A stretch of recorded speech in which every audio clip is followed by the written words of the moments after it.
YouTube channel math Mantra by Rajan Mishra में आज से एक नया टॉपिक शुरू कर रहे हैं। समाकलन। मन से पढ़िएगा और विचार करिएगा। देखिए, समाकलन, इंटीग्रेशन, ठीक है। इसके सबसे पहले भाग की बात कर लेंगे, फिर समाकलन के बारे में बात कर लेंगे, फिर आगे बढ़ेंगे इसी तरह। अगर समाकलन अध्ययन करने चलते हैं तो सबसे पहला पार्ट इसका मिलेगा साधारण समाकलन। साधारण समाकलन। साधारण के बाद आपको मिलेगा प्रतिस्थापन समाकलन। प्रतिस्थापन के बाद आपको मिलेगा खंडशः समाकलन। खंडशः समाकलन के बाद आपको मिलेगा समाकलन क्रमशः, और लास्ट में पांचवा जो मिलेगा वो होगा निश्चित समाकलन। ठीक है, ध्यान से देखिएगा। सबसे पहले आप पढ़ेंगे सिंपल इंटीग्रेशन, साधारण समाकलन, इंटीग्रल बाय पार्ट, फिर सब्स्टिट्यूशन इंटीग्रेशन, फिर समाकलन इंटीग्रेशन कॉन्टिन्यूअस, और फिर डेफिनिट इंटीग्रेशन। ठीक है, तो बारी बारी से अध्ययन करते चलेंगे। थोड़ा लंबा टॉपिक है समाकलन और इम्पोर्टेंट भी, जैसे कि आप लोग को हमने बताया था। अगर आप प्रतिस्थापन पढ़ लेंगे तो प्रतिस्थापन खंडशः में भी उपयोग होगा। ठीक है, और खंडशः पढ़ लेंगे तो खंडशः समाकलन क्रमशः में और प्रतिस्थापन समाकलन क्रमशः में भी उपयोग होगा। तो सभी एक दूसरे से जुड़े हुए हैं। तो जैसे अवकलन में हमने बताया था कि किसी दिए गए फलन के मान को कम कर देना अवकलन कहलाता है। उसी का अपोजिट समाकलन होगा। किसी दिए गए फलन के मान को बढ़ा देना समाकलन कहलाता है।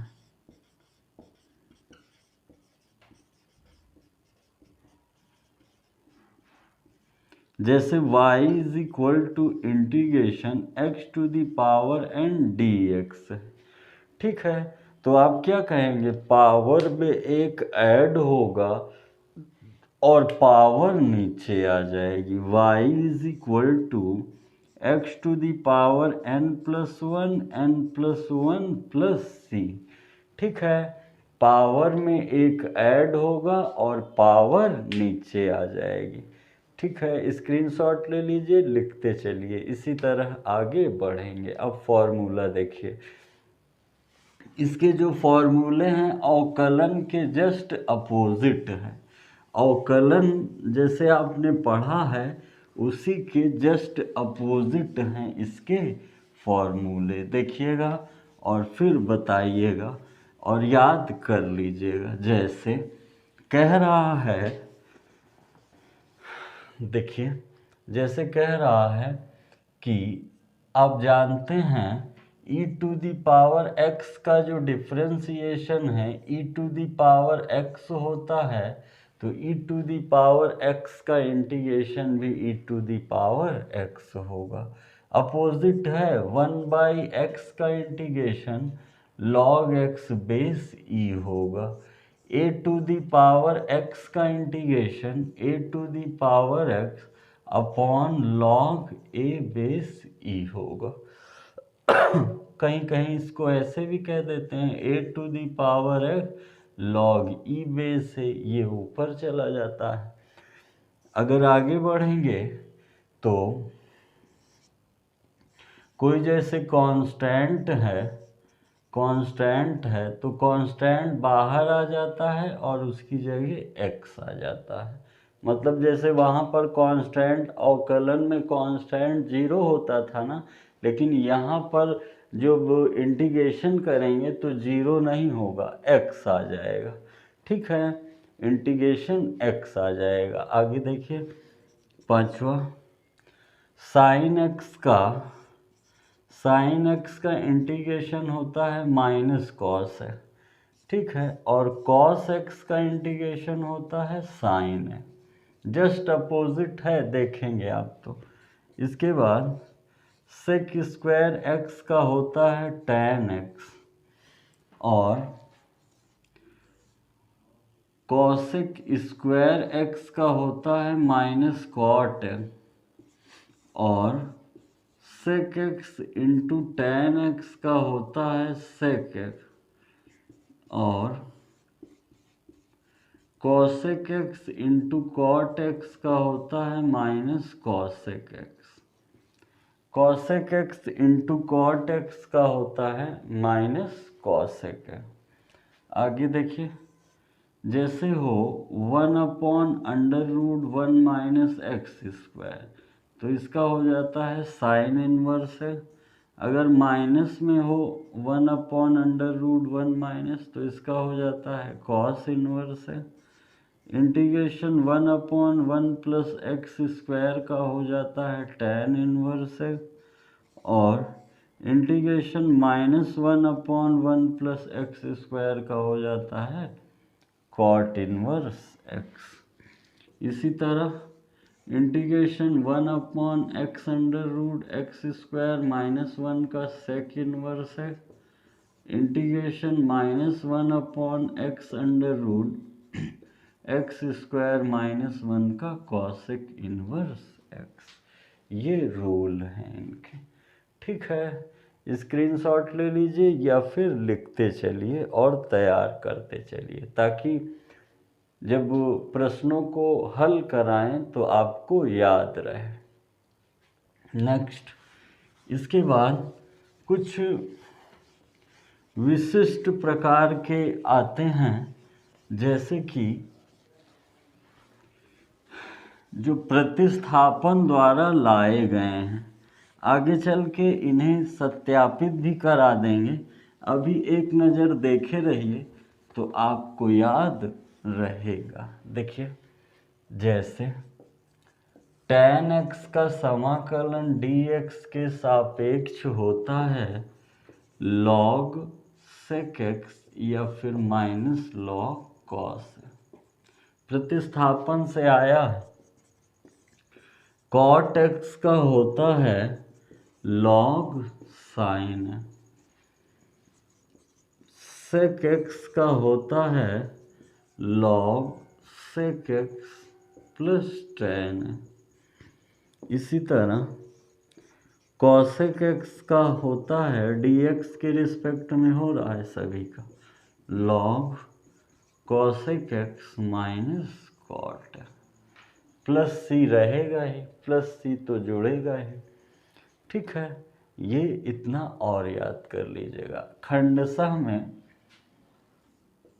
जब दो फलन आ जाएंगे, ये खंडशः का है, एक नज़र देखे रहिए ताकि याद रहे। y = integration first function into second function. y = पहले को छोड़ करके दूसरे का समाकलन माइनस पहले का अवकलन इंटू दूसरे का समाकलन इंटू पूरे का समाकलन। जो इन दोनों को हल करने पे आएगा उनका समाकलन। ठीक है, लिख लीजिए। नेक्स्ट, कुछ और रूल हैं जिनकी चर्चा हम कर देते हैं। रूल एक जगह लिखे रहिएगा और दोहराते रहिएगा।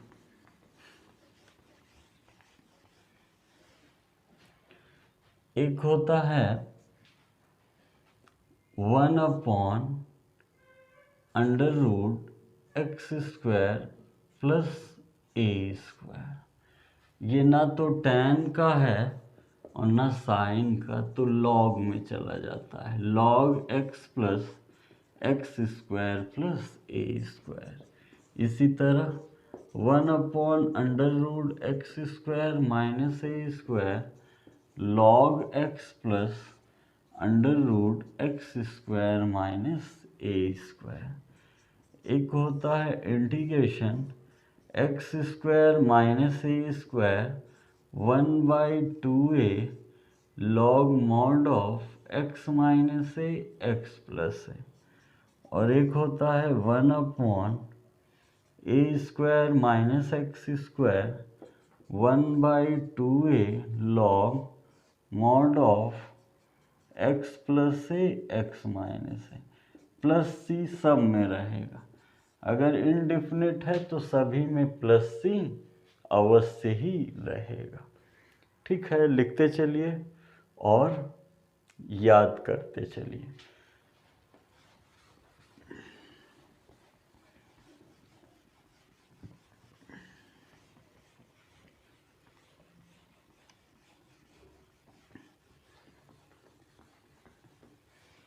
जैसे मान लीजिए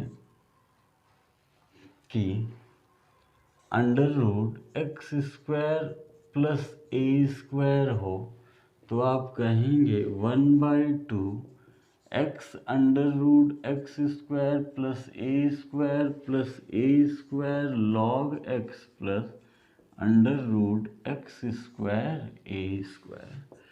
जैसे हो √x² minus a² 1/2 x √x² minus a² minus x plus √x² minus a²।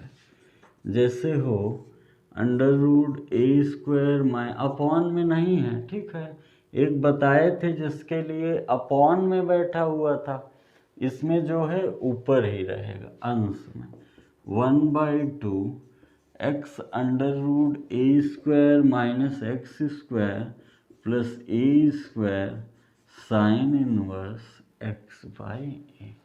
इसे भी मन में रखिएगा।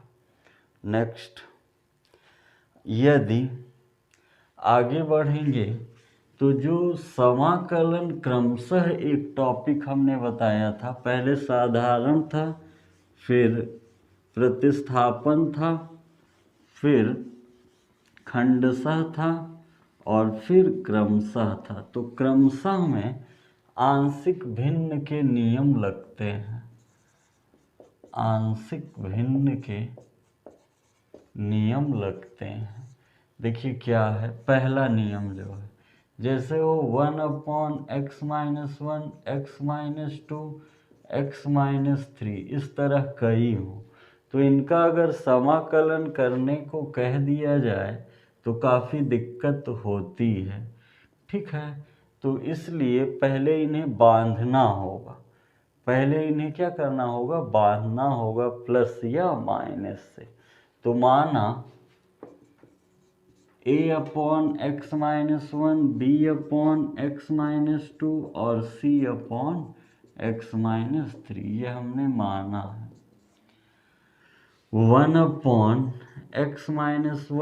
x-2 x-3 is equal to, LCM ले लीजिए, x-1 x-2 x-3 डिवाइड करेंगे a x-1 x-2 और x-3।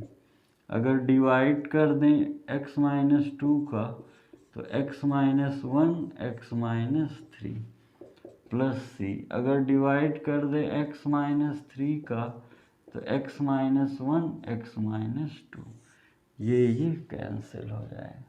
अब आया एक equation 1 is equal to a x-2 x-3 b x-1 x-3 c x-1 x-2।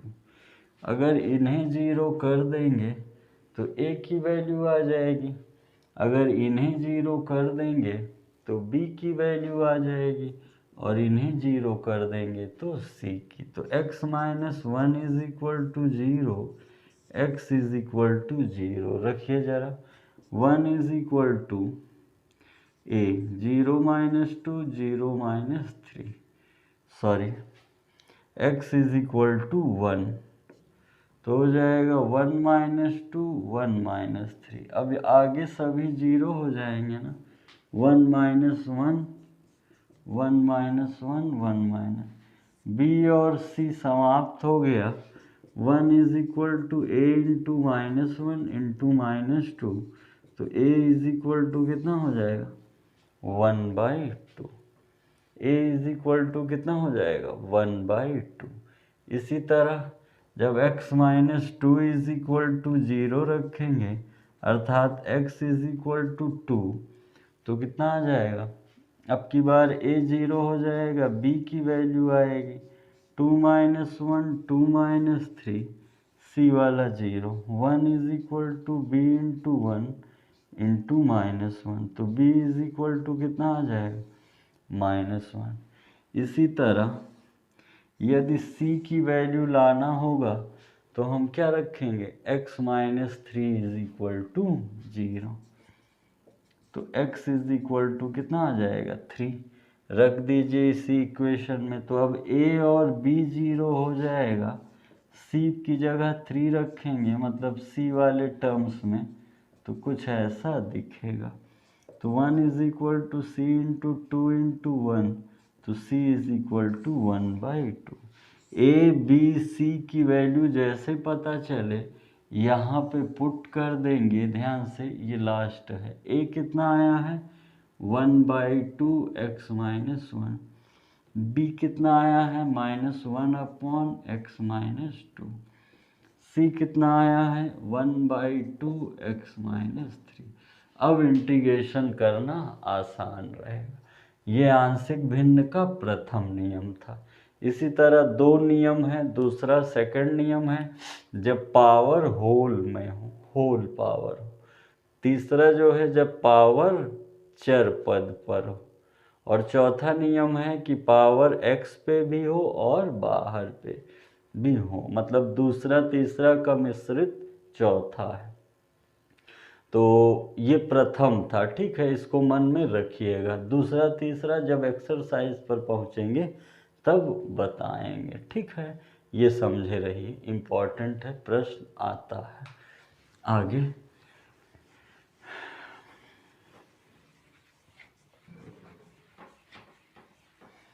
आज समाकलन के सभी नियमों की चर्चा कर रहे हैं और एक दो जो छूटेंगे वो एक्सरसाइज में ही कराएंगे। देखिए इसका जो मेन कॉन्सेप्ट है उसकी चर्चा कर दें।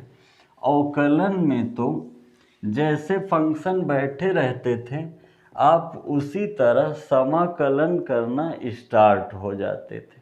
सॉरी, अवकलन करना मतलब या तो पहले फलनों को हल कर लें तब अवकलन करें, या तो जैसे फंक्शन है उसी तरह आप अवकलन करके फिर सॉल्व कर लीजिए। लेकिन समाकलन में ऐसी सुविधा नहीं है। समाकलन में आपको क्या करना होगा, पहले फलनों को हल करना होगा, हल करके समाकलन करने योग्य बनाना होगा, तभी आप आगे बढ़ पाएंगे। क्योंकि आप देख रहे हैं जो उसके रूल हैं वो अवकलन से ही बनाए गए हैं। तो पहले जो अवकलन वाले फॉर्मूले हैं वह जैसे दिया है tan स्क्वायर x, तो इसका आप डायरेक्ट समाकलन नहीं कर पाएंगे, इसको कहेंगे sec स्क्वायर x माइनस 1, फिर sec स्क्वायर x का जो समाकलन है वो tan x होता है और 1 का कांस्टेंट है x हो जाएगा dx के रिस्पेक्ट में। तो आपको इतनी बात याद रखनी है कि हर एक फंक्शन को हल करके पहले उसे समाकलन करने योग्य बनाएंगे फिर समाकलन करेंगे, ठीक है। जैसे आप ढेर सारे एक्सरसाइज देखेंगे तो खुद ही समझ जाएंगे कैसे होना है। तो इतनी बात याद रखिएगा, सॉल्विंग रहेगी इसमें, आप लोग भी मेहनत करिए, हम भी मेहनत से आपको पढ़ाएंगे, अच्छा से अच्छा पढ़ाना चाहेंगे ताकि जो ये महत्वपूर्ण टॉपिक है आप लोग को समझ में आ जाए। वीडियो सब्सक्राइब ना किए हों हमारा चैनल तो सब्सक्राइब कर लीजिएगा, शेयर ज़रूर करिएगा और लाइक कमेंट अवश्य ही करिएगा। लेकर उपस्थित होते हैं एनसीईआरटी से समाकलन के एक्सरसाइज। ठीक है, बहुत बहुत धन्यवाद।